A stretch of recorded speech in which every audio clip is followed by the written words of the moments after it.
We're so used to, this is very weird in Ubisoft, actually having more than one mic between us. We're used to just fighting for the mic in the panel. We've had a long day, and I think some of us have had a very long week here in Montreal, progressing the Vulkan standard. And one of the things that you heard across the day was, we want your feedback, we want your feedback, we want your feedback. And I was wondering, in the 2 years we've had of Vulkan, but especially in the past 12 months where people have really been using Vulkan in the real, are we taking that feedback on board? Can we think of examples, and what can we say about how we've taken that feedback from developers to change things in the API? Who wants to kick us off? Sorry, that sounds Hi with the laptop. Yeah. I have a list of things. They're both important and some nonsensical, but probably also important.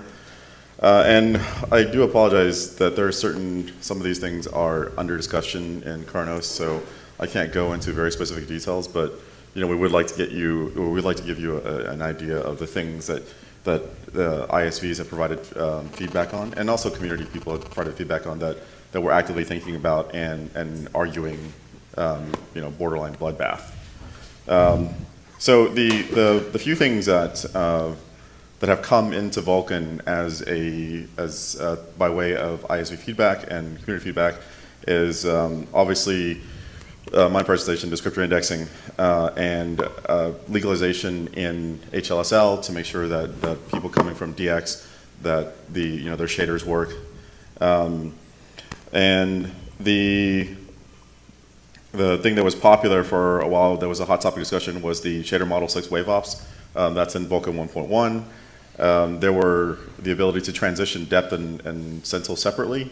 There was some very, very vocal feedback on that, and that happened in 1.1 as well. There's this one, which I didn't know to be a problem, but apparently there's a lot of people who work on remote desktop, and that was a problem for a while, but as of Redstone 3, that seemed to be fixed. And so those are the major highlights of the things that because of community feedback and constant, I won't say heckling, but you guys nudging us about these are the things that are important that have been addressed over the last year. And some of the other things that have been raised recently, or at the same time that we're still working on, is execute and direct. We're aware that there's a lot of interest in this. This one's been implemented, but it's not. There's still some things in Vulkan we need to sort out. Is the semantics on the HLSL side. We have that working in the Spirit V. We just need to get that into the drivers. And I know this to be a favorite for many of you is the counting fences. This one it's important to us, and it's under active discussion. And it's one of the things that we have on our list as high priority to get right. There's also here, and some of these remaining ones are things that we need more feedback on, because we need to understand the use cases, because there are things that are possible in DX that aren't quite possible, or that may or not be possible in Vulkan. There's been a request to be able to reassociate a command buffer with a different command allocator. I know that's a hot topic on some discussion forums. And here's an issue that was raised recently that we're trying to sort out, is the texture arrays, and textures are two different types in Vulkan. We're quite aware that's an issue, and I know this is a Tiago favorite, is sparse resources, and that's something that's in the spec, and it just needs to be, there probably just needs to be more unilateral support across the platforms. So is there anything that Hai has not covered? I have one other thing, just one tiny thing, is that there's been a lot of people in the community that expressed the need for some type of residence control, and that's something in the most recent face-to-face we've started discussing. And again, these are the longer list is under NDA, so we can't go into specific details, but what we want you to know is that your feedback really shapes how Vulkan moves forward. and please provide us feedback at the most brutal level possible, because that's the only way we're going to learn. So don't sugarcoat anything to us. Tell us, like, this is what I want. This is how it's used, and we'll sort it out internally, figure out what the the use cases are from you. Yeah, I mean, the important thing is when you say you need a feature, it's really important to describe what you're trying to do and how this is going to help you, because sometimes we may have other ideas for ways you could solve the problem, and it's just not, it's just not communicated very well how that could be used in Vulkan. But just knowing the use case and why you want to be able to do this is very helpful for us to know, okay, this is the use case that maybe we're missing. We didn't think about that case, and so that's a really important thing to come along with your feedback of these are things we need. And I think going back to one of the points I was making in the introduction, which arose from discussions over a beer, is understanding the challenges that we have. As in, it is challenging to have an API that works across so many vendors, with each vendor having their own unique hardware, but there is massive benefit in doing so. But it does mean that at times we do you have your perfect way of making something work on a particular vendor. You want us to just implement that and expose that exactly like that, but that will be absolutely awful on another implementation. And that's what the working group tries to do, is actually understand what is the requirement. Is there a way we can expose this actually works for multiple people's hardware? Yeah. The other thing, I mean, just to expand on some of the things that we've done based on feedback, is there's been a good number of Ext extensions that have been released over the past year that are not in core yet, and part of that is just because they're important use cases for possibly some parts of the market, but maybe not for everyone. Just bandwidth of the working group to be able to get everything done, and so there's a lot of things that are there because people have asked for them, and maybe they're supported across the desktop vendors, but maybe not the mobile vendors yet, or things like that. So yeah, and there are things that have made it into 1.1 that were frankly somewhat surprising because of the pull from either ISVs or platform implementers. Protected memory, for example, came in because there was just it was a drop dead, can't do this without some sort of protected memory feature to be able to enable DRM kind of content in the Vulkan environment. So we get pulls, and sometimes we can turn them around relatively quickly, and some things they have to kind of stew around for quite a while to try to figure out what the right answer is. Yeah, I mean, so other things in Vulkan 1.1 is like memory sharing. I mean, that was a huge, there's people who want to build compositors for their operating systems in Vulkan. You need the ability to be able to import memory between processes and that, and things like YUV support as well. It's really important on Android, for devices that have cameras to be able to get data into Vulkan. So shall we throw the discussion open to the floor? Who wants to kick us off with a prickly question? Do we want to come back to one of the ones we had earlier? No one dares. Go on.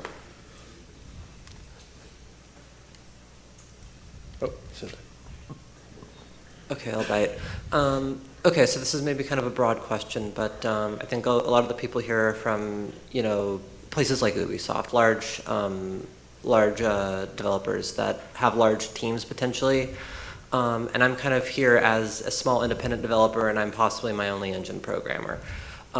So I'm looking at Vulkan, and I'm coming from OpenGL, which I think I saw some Vulkan doc that describes like OpenGL gives you a set of like heuristic defaults that sort of make sense, and Vulkan lets you decide what you want.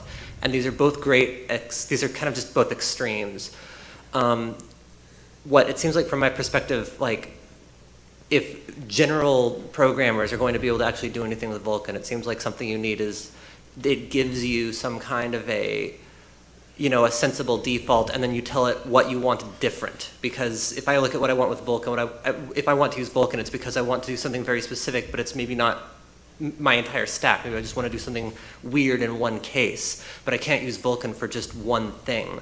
So I'm curious if you see a path from where you are now to a point where someone can just sit down, draw a triangle without spending 2 weeks reading tutorials, and then once they've got the triangle, go, well, actually I want to do something a little bit unusual with how I've set up my pipeline. I think the idea was always open source is going to step in to fill the gap. I'm not sure I see that happening. I think most people seem to still be just working with basic Vulkan, even if they're standalone programmers.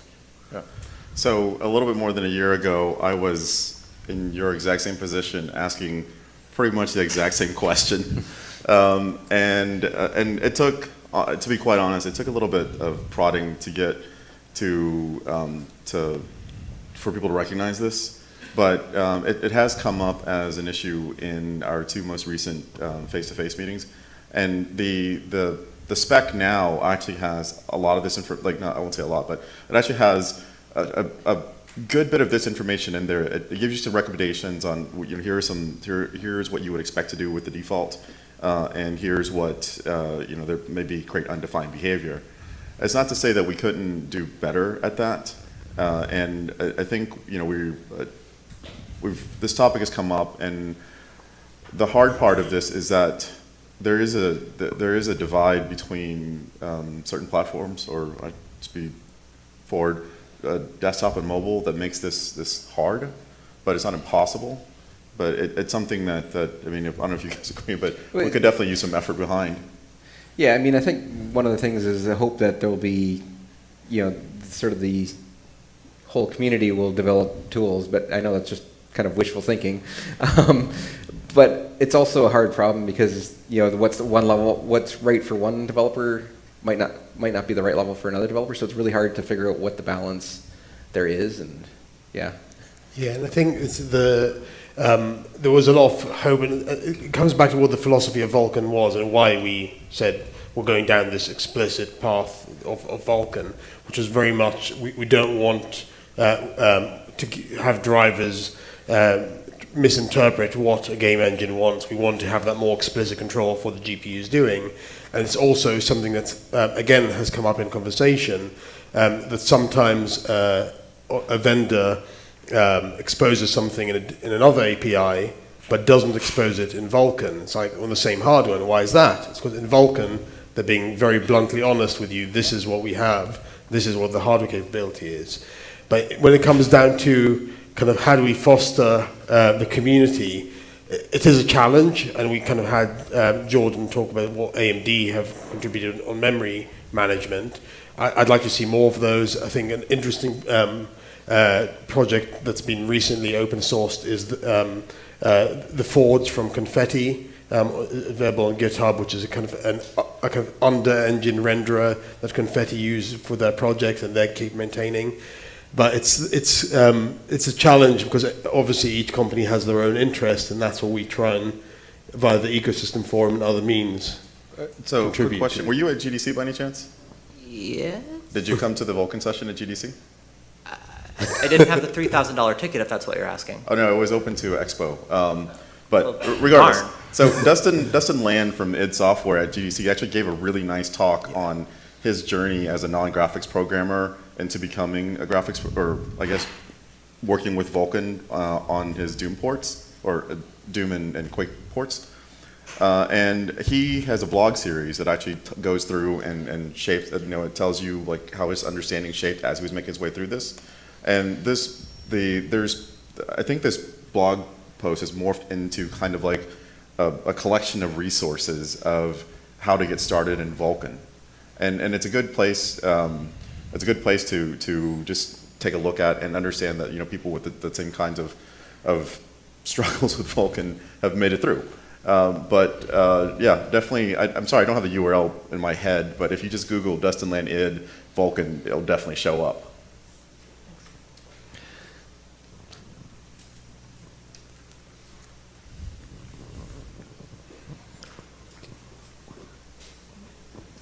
Along those lines, it will also be like we discussed a bit about the assistant layer there, and how IHVs might contribute to that layer.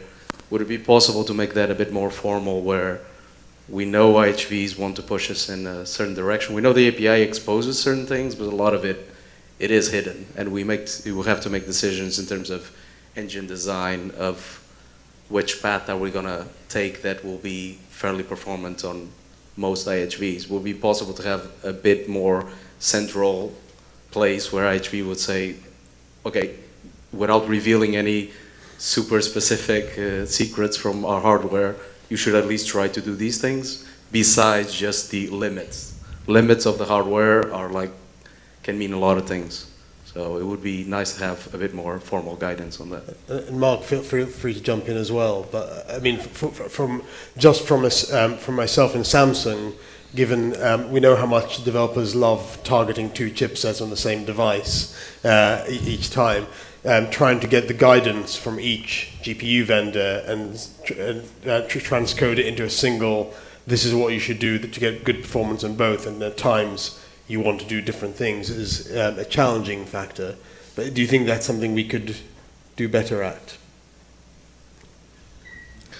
Rather, because at the moment, effectively, kind of what I feel we give developers is each GPU vendor gives their advice. So you just have to read X number of different documents, and then you have to merge them in your mind. Is there something we can do that, with the portability layer that would make it better?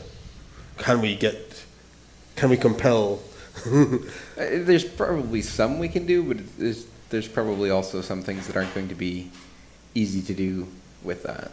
So it's been strongest so far, from my observation, on the compiler sides, where there's a bunch of transforms that happen to the Sphere V that are vendor neutral, that are also typically a win in the Sphere V tool chain. When you get down to implementing the actual command streams that you have, it does feel often like in order to get that absolute best possible performance, you're going to have to do some slightly different paths.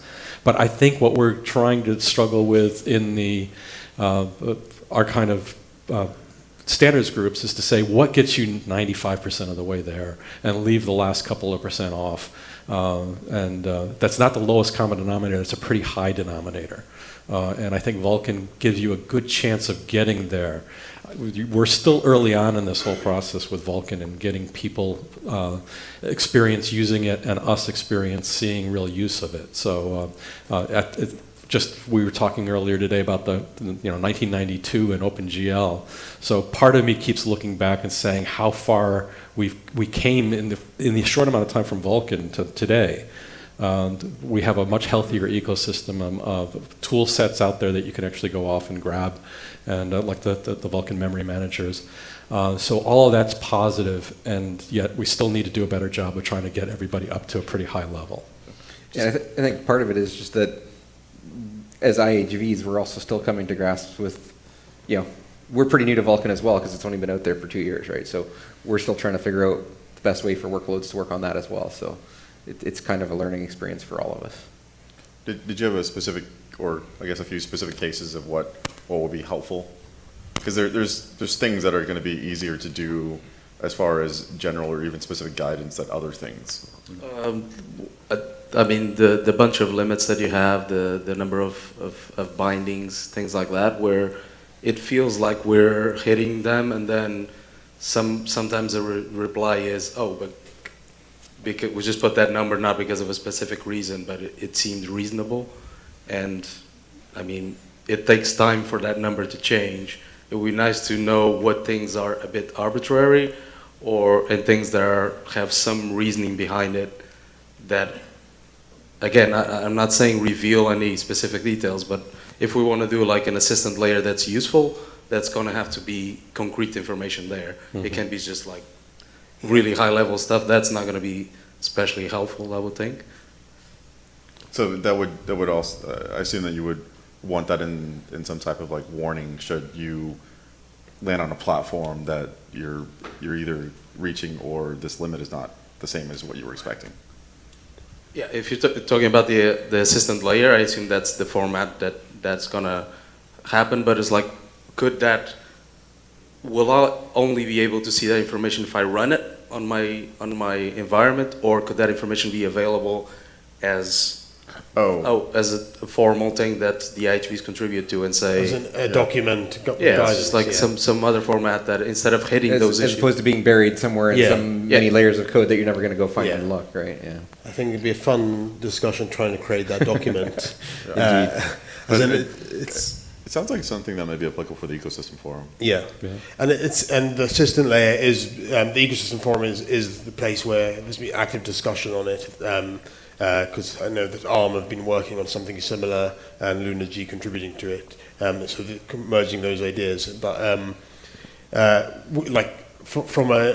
a mobile side on Samsung, we have a game dev page where we do try and merge the two bits of guidance together from different our two main GPU vendors, and it is an interesting challenge. Trying to do that with 7 or 9 would be challenging, but I think it's something we should take back and see if we can encourage.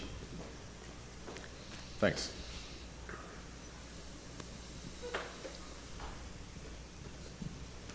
So creating pipelines is it's a heavy process. And so I try to use pipeline cache to optimize that process, and I couldn't find any kind of optimization in that case. Is it, especially when it's the first time you load a pipeline. So I was wondering if the IHFVs, like they don't want to store proprietary information in there or something, or why is it?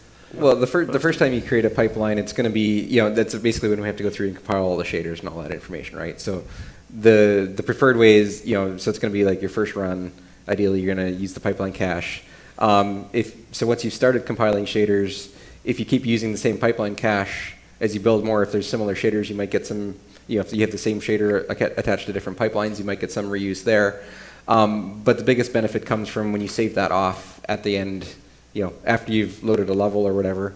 What you want to do is you want to persist that pipeline cache to disk, and then pass that in, and then load that up the next time you run, and then that'll have. That's what I'm saying. It Right. didn't seem to help when I tried it on NVIDIA.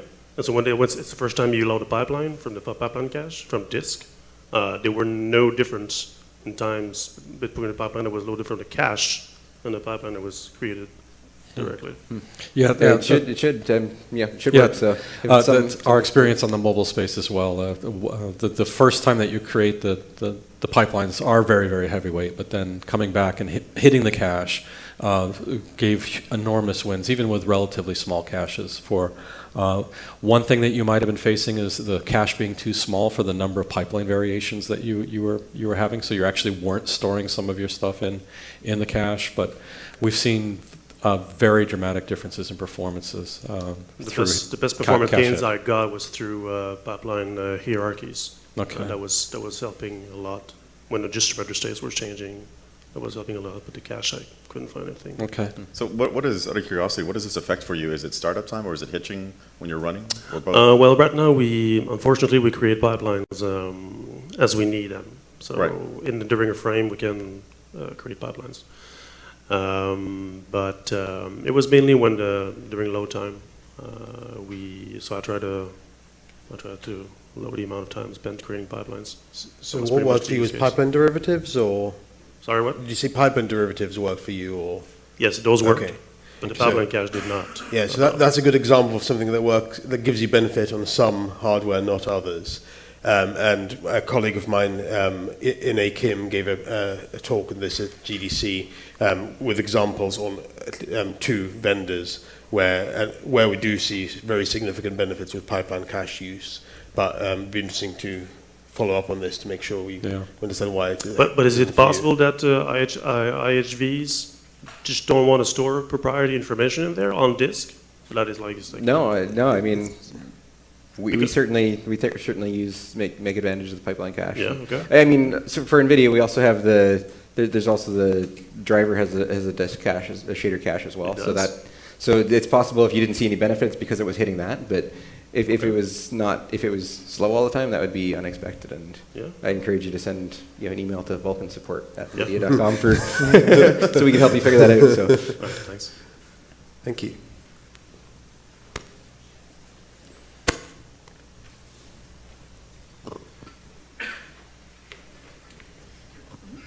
Hello. Hey. as you know, GPUs are able to decode video, and so is there a good way to access that video in Vulkan and put that on a geometry easily? Is this a staged question? What can we say on this? Everyone is silent. Sorry for the question. I wasn't quite clear on what the question was. Being able to access the video decode and coding on some GPUs. That is the feature that is being investigated, I think we could say. Yes. Be interested to know about your thoughts on using it and integration. Specific use cases, hearing yes. about specific use cases is always helpful. So. Yes. So, sorry, what kind of applications are you developing for this? So, actually, we are a film studio, and you're watching our movies in a VR headset. Mm-hmm. And so we are mapping the video on a geometry around the viewer. So Okay. that's our use case. So, Right. yeah. So if you, let's say in a hypothetical world that you could get this feature, what format would you want it to decode to? Or from? Ideally, we would like to receive the video as YCBC Air, but anyway, in the fragment shader, we can do whatever So convention we Vulkan want. 1.1 does have support for YCBCR texture formats. So I'm Yeah. not sure if that covers what your use case or not. The actual decoding, actually. That's Oh, the actual decoding? Yeah. Yeah. Okay. Yeah, that's not. So what kind of source formats would you be coming from?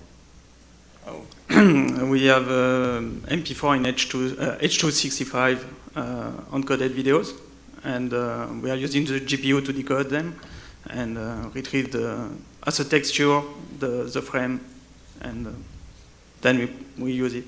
Yeah, so at the moment with Vulkan 1.1, as Daniel was saying, you've got the texture route. Once it's a texture, but the actual access of the encode decode parts is not currently in is not currently available, but there is discussion. But it sounds like you said you already had a GPU decoding solution. Oh, we are on Windows. We are using the Windows Media Foundation. Yeah, On okay. Android, we are using the what's available on the platform. So usually the Android Media Player.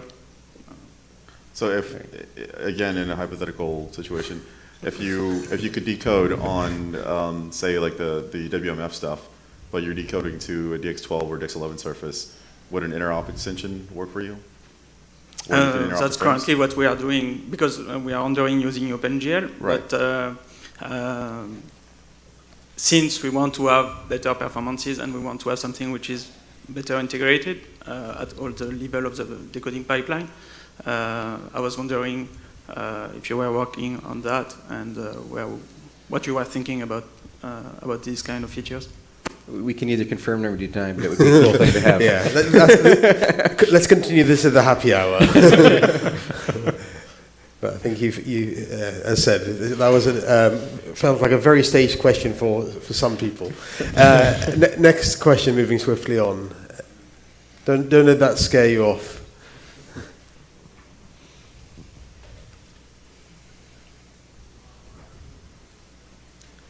Are people holding up for beer?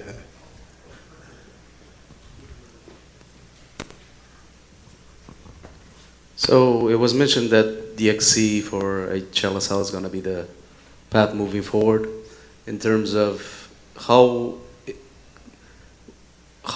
do you actually have control or at least some weight into talking to Microsoft in changing stuff in HLSL, or this going to be a one-way? Do you want me to answer that, or you want to answer that? You want me to answer that, or you answer? So we have a very good working relationship with Microsoft. We basically added Vulkan-specific types like subclass input. They have happily accepted that. So I don't think there is any reason they will reject something like that in the future. So it is, I think, it's going very well. It's going fun. All right, so that's more about Vulkan customizations, but yeah, I don't know. Are they taking direction into HLSL, feature requests for HLSL and Yeah, so I mean, we have So to give you a bit of history, like we've added a ton of things into with using the C+ style attributes, and thus far there hasn't really been any objections. In fact, both Lei and Hassan have write access to the repo, and so they can merge things that are relevant to Sphere V. As far as extending, I assume you ask this because it's relative or it's related to extending the language. You know, there's no spec to HLSL, and so they, at least that we know of. So it feels like sometimes. So while sometimes we would like to be able to extend it, it's really hard to know how to do that. Yeah, but the thing is that if there's something specific that you're looking for, then the dialogue that we have with Microsoft is very open. I won't go too much into detail on this, but there's been a lot of interest in having a Linux version of DXC, and obviously, you know, we've floated this by them, and they said there's not a technical reason why we would reject it. So there's possibilities depending on what it is. Now, you know, if you say like, hey, we're going to add like 8-bit support in there, they might, you know, have a problem with that initially. But our relationship with them is pretty open. There isn't like a formality wall of anything. So, you know, we just have, like, if we need to know something, we just send them an email and they reply back. Yeah, my question was more, let's say there's something in Vulkan that you would like to see supported in another API, and since we're all working on DXC, if you have to support that feature for Vulkan, why wouldn't that feature be also supported for the other? So I heard a rumor, I'm not sure if it's true, but there's a secret gang of ISVs that apparently if you like slip a note somewhere, they could influence this. Okay, I'll go over beers with that.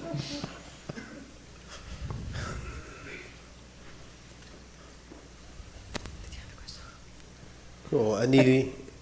I did have one more question. Okay. So during the memory talk, we're talking about, you've got just take 70% of the GPU and leave 33% for the driver. And that was very interesting to me for the use case of what if there's more than one program running on a system, which is, I mean, not an issue on mobile. Games usually quite other stuff, but if you're just running a normal program, are you looking at some point, maybe as part of the residency requirements, or the residency extensions, just doing something to support the case of there's more than one program running and they have to interoperate somehow nicely? So I didn't catch. Did they actually say leave 33% for the driver, or was it for other applications? I mean, I think generally Jordan's sitting right behind. Yeah, Jordan's behind. So it's a bit of both. You want to leave some room for other applications to run, and also just for the driver and implicit resources, like swap chains is probably the biggest implicit resource in Vulkan. I think it sort of depends on, like, if you're obviously if you're trying to be like a full screen application and you want to be, you know, when you're foreground, you know, that's kind of the type of situation where it's good to take, you know, up to 70%. If you're just a normal application that you don't expect to be full screen, you probably want to scale back. And, you know, Windows has some mechanisms for exposing that. Other platforms aren't quite as mature in that area, so we're still working on how best to figure that out. And yeah, it's, you know, you try and use 70% of your memory on something like Android, you might not last very long at all. So it's, unfortunately at this point we're kind of at the experimentation. You know, you have to experiment with what works well for your application. And yeah, I guess knowing the types of things that you want to be able to do and know is good input for us to know. I know, you know, one of the things we've heard is, like, you know, being able to query how much video memory there is total, or how much memory total and how much is available right now is a good thing to do. But that's hard for on some OSs. It's hard to know as well, and it's hard for the driver, because in many cases the driver is just another. You know, I know they mentioned about the, you know, with the angle discussions, like, well, the driver's just the angle is just user space, so it could be, well, actually for Vulkan, most of the Vulkan driver is actually user space, and there's very little that's kernel, so it's a very hard problem. solve and to solve well. So we are working on trying to come up with that. So Thanks.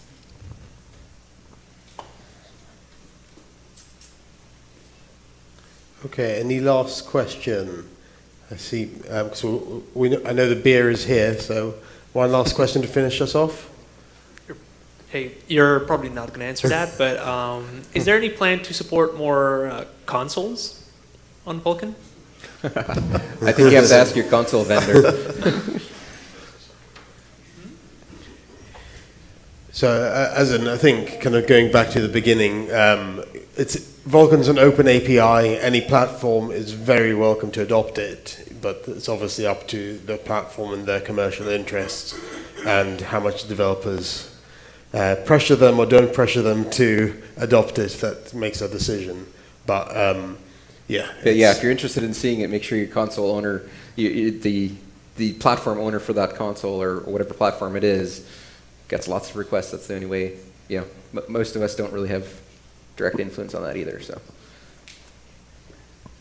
Yeah, our hope is that as Vulkan matures and more titles use it as the first port, the first renderer, it becomes more and more attractive for other platforms to adopt it. But I think obviously, if the current API they have fits their needs, that incentive is not there. And the portability initiative, targeting the Mac right now, but there's interest potentially in bringing that same set of tools and layers over onto consoles if there's interest. So Neil over there is Kronos president and chair of the Vulkan Portability TSG, and I think understanding your experiences, if you've evaluated the portability tools. And especially as Mozilla is currently working on bringing them over to D3D, so having Vulkan run over D3D, understanding how useful that is, and the evaluation from you guys is very helpful to direct that. Okay.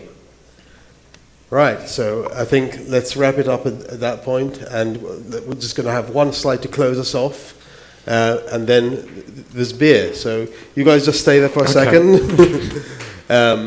So thank you again, especially thank you for all of you speakers, all of you for managing to get through the day without falling asleep.